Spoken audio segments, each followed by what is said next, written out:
Saudara Pangdam Iskandar Muda, Majen TNI Novi Helmi Prasetya melepas tukik penyu hijau dan melakukan penanaman terumbu karang di Teluk Nibung, Kabupaten Aceh Singkil.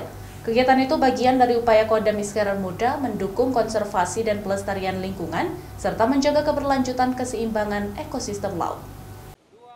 Tukik penyu hijau yang dilepas Pangdam Iskandar Muda dan rombongan ini merupakan salah satu penyu yang dilindungi di Indonesia. Teluk Nibung di Kabupaten Aceh Singkil merupakan salah satu habitat hewan yang masuk dalam daftar satwa yang dilindungi di Indonesia ini. Pelepasan ini diharap mampu untuk menjaga populasi penyu hijau di Aceh. Selama kunjungan ke Aceh Singkil, Pangdam juga ikut menyelam guna melakukan penanaman terumbu karang di wilayah Pulau Panjang Teluk Nibung.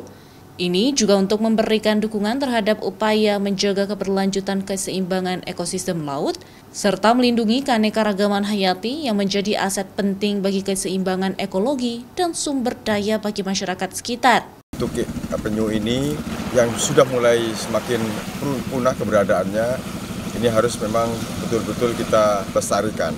Sehingga ekosistem yang terjadi ya, di alam, ya, baik di darat dan di laut, dengan adanya tukik penyu ini, kelak kemudian hari, maka keseimbangan ekosistem itu akan terus terjaga.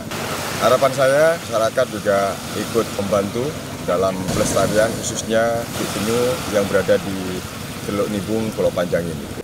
Sementara itu, Pangdam Iskandar Muda juga mendukung upaya budidaya ikan kakap putih di kawasan yang kaya dengan hasil laut ini.